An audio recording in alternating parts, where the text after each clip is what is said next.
tournament is preparation for the Olympic Games. It's so important, and those tournaments are incredible in their own right, don't get me wrong, but you're always learning. So, and the Olympics is the thing that you're kind of always working towards. And then it was a case of those Europeans, and that was such a great tournament. I thought we put on a really great tournament as the host nation. And then I thought we played well, and the final was almost like the most amazing dress rehearsal we could have had for the Olympic Games. It was obviously against the Netherlands, and 2-0 down with, I think, 7 or 8 minutes on the clock. And we then got one goal, and then we got another goal and took it to that shootout. Having beaten them on penalties in the way that we did, and having come back from 2-0 down, all of this was really playing out in a great way for us mentally going into the Olympics. We are winners was our value that we came up with, and we came up with that specifically because we felt we lacked something to do with winning, and we needed to bring that winning mentality much more into our day-to-day and into our language, and so that moment was like, okay, we know how to win, we've done it now, how can we start to leverage on that? And so going into the Olympic Games, we were unbeaten in qualification as GB for the Olympics, and then we were unbeaten again in the Europeans as England. And so there was a huge amount of confidence.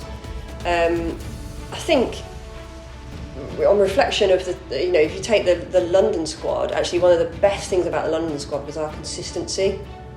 We were so consistent as a team. For the first time, I remember thinking, I can guarantee we will play at this level, 100%, like that we would never dip below this level. Ideally, we play a little bit better, but that we won't go below this.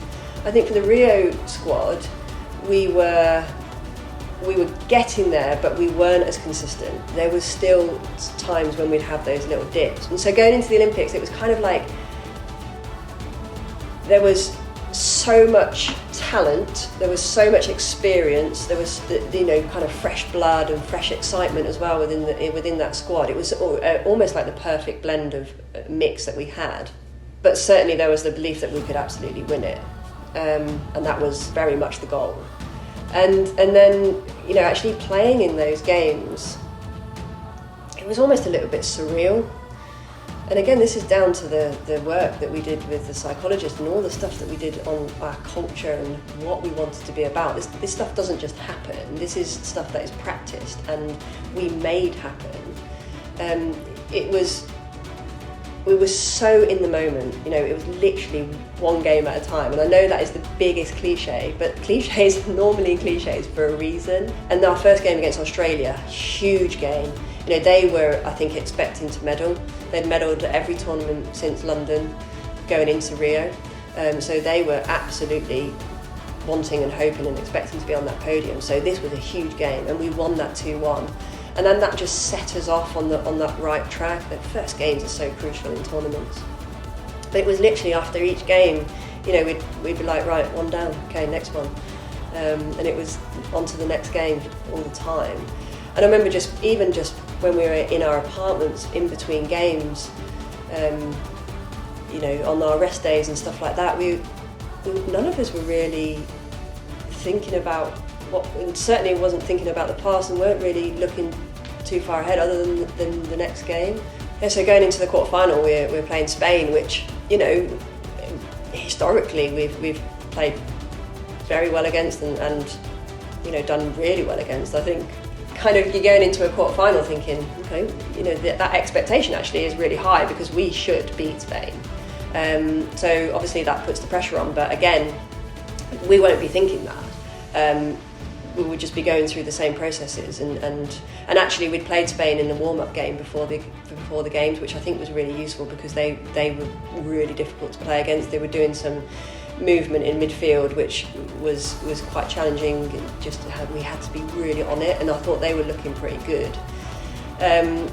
So yeah, going into that game, I think we were confident, of course, but we still had to go out there and perform, and I thought we did really well. And obviously as soon as the the first goal came, I think that just, eased that pressure, as it always does. But again, it's always, for me, it always comes back to what's going on in the mind. Spain, I think, are a team that, with the players they have, can and should have done probably better than they have done. But why haven't they? For me, that's something to do with the mind and what they're doing in that regard. And again, we were confident going into that game, but we knew it was going to be a tough physical game as well. And then, unfortunately, I pulled my hamstring in that semi-final. Got tackled. I got a penalty stroke. She kind of just wiped me out. But in that tackle, I just felt this thing in my leg, and I knew it was not good. Let's just say that. And I was the penalty stroke taker, and I thought, well, I stood up and kind of bent my leg and I really wanted to take that penalty for some reason, and I made sure that I was capable of doing it before I said that I would. But then I took it, and then as soon as I took it, I really felt something, really hurt in my leg, and I couldn't even really walk on it.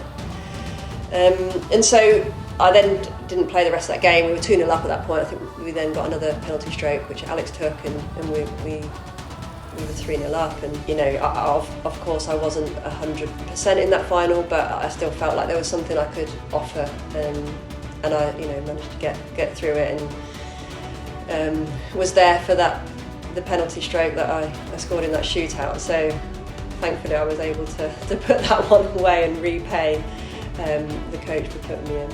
So when we were lining up to go out as two teams, we were just doing what we always did, and we're relatively calm as a team, actually. Again, this was something we'd worked on. How do we like to be as individuals and then as a team, and how can we help each other get each other into the right headspace? In this line out, the Dutch next to us started getting really rowdy, like banging sticks on the wall, like high fives and shouting and come on, let's go girls, like all this kind of stuff. And we were just kind of standing there being a bit like, okay, that wouldn't have been bad, but that's not like them. It's not normally what they do. And the reason I think it kind of stuck in my mind was because at the Champions Trophy that we had literally just 6 weeks before the Rio Olympic Games, where it was at home again, actually in London, we didn't perform very well there at all. And we won one game, it was the last game, against New Zealand actually, I think. And in that tournament, we actually started to change some of the bits that we did. And one of the things that we changed as a team was what we would behave like in the line-out, as we in that tunnel. And we started to actually do some of the stuff that the Dutch were doing in that moment, like, loud and kind of high fives and all this like extroverted kind of stuff, which we hadn't done previously. Again, if we had and that was us, then absolutely fine, but it wasn't us. And so after that tournament, we reflected and we had some good, honest conversations about, actually, is that us? And if it is, fine. Is that what?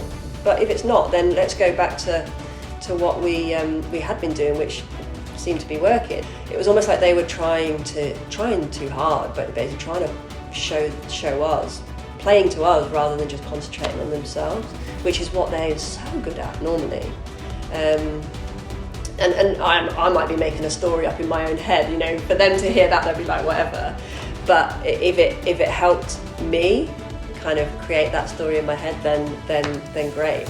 And I think we were, just in the right frame of mind, and we knew it was going to be a tough game. I think that's the thing. We're playing against the Dutch. We're not going to have as much ball as we do against the Spanish. That's just the way it is. But that's how you need to go into games. You need to go into games with the right expectation. But I think the game, played out how we were expecting, and we just needed to be in the right frame of mind that when we got our chances, we could put them away. And that's kind of what happened. Obviously with Marcia Palman, they had a penalty stroke in the game, and her missing, that's another moment in time where you're like, okay, she's struggling because she never misses. and so the pressure is maybe affecting them. So okay, that's another little tick in our direction. And they had many chances, we had a few chances, and we scored 3, but they scored 3. And so, you know, I think we absolutely believed we could win it, certainly because we'd beaten them the year before. We believed 100%, and I think kind of went the way that we were expecting. But that is sport, that's fine margins. You know, they hit the crossbar, it didn't go in. So those are the fine margins at the top, and learning how to be in those moments is the difference. Looking at the penalty shootout, only one person actually scored, and that was Holly right at the end. And I think with the penalty shootout, I think we've seen it since it's come in around 2011. I think it was the first time it came in with the running penalties. There's been some times when everybody scores, and certainly sometimes when hardly anybody scores. And it's really, I don't really know why that is the case. Obviously now the goalkeepers have a much bigger influence, and I think it does. I think how good that goalkeeper is a huge difference, and that's why Maddie was such a massive asset for us. And that's one of the reasons why we thought if we draw this game, we've got a much better chance of winning it than the Dutch.